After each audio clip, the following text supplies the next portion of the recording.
Gemini, welcome.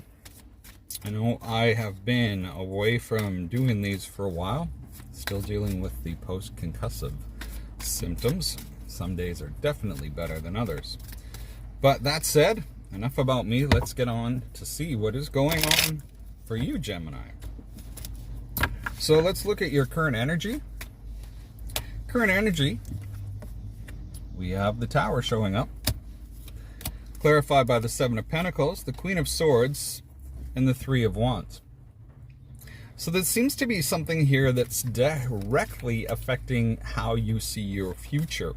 There has maybe been a few things come to light, something that sort of came out of the blue, has crumbled, and as you're looking to the future, there is almost a bitterness or a cold and calculatedness as you figure out the things that you actually desire. Sort of once the smoke clears, you're able to see where you want to go next.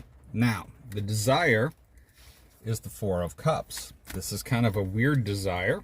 It's clarified by the Queen, the World, Queen of Wands, the World, and the Ten of Swords.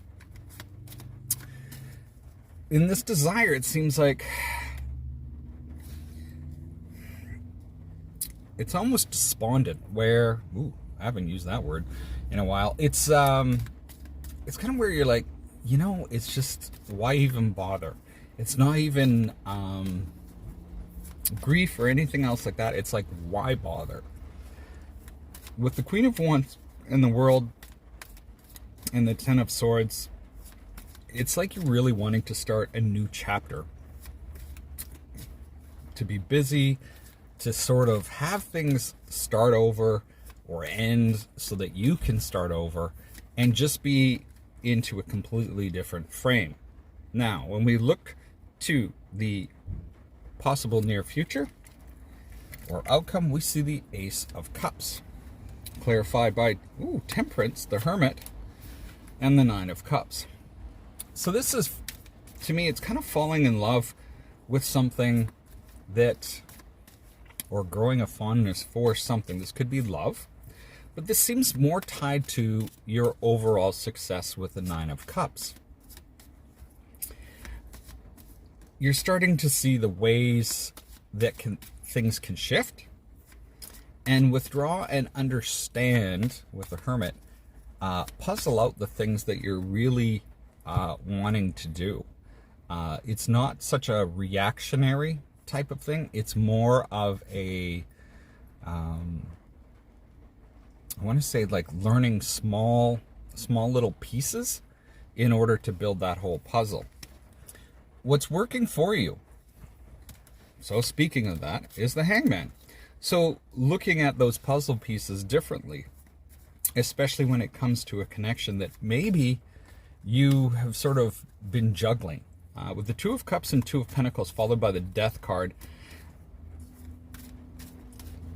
maybe it needs to change from juggling to something going forward differently.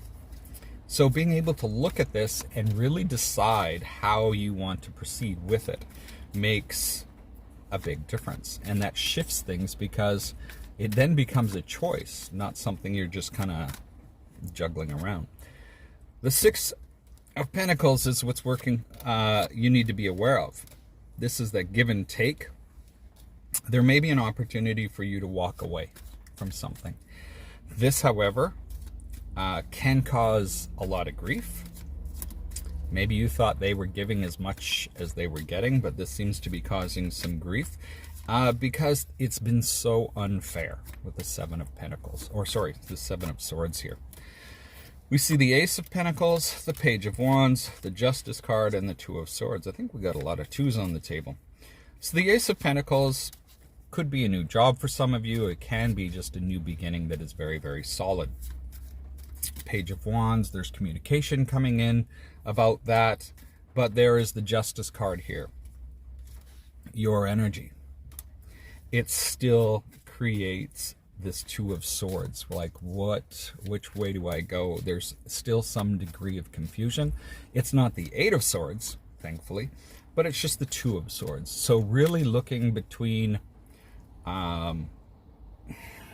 the two things that you're possibly juggling, and how you actually want that to transpire. You know, so much of life, I know for myself, has been around the, you know, if you want it, it wants you type of thing, in fairy tales. So this is just kind of an interesting read for you today. So best of luck this week. We will see you next time. Stay safe.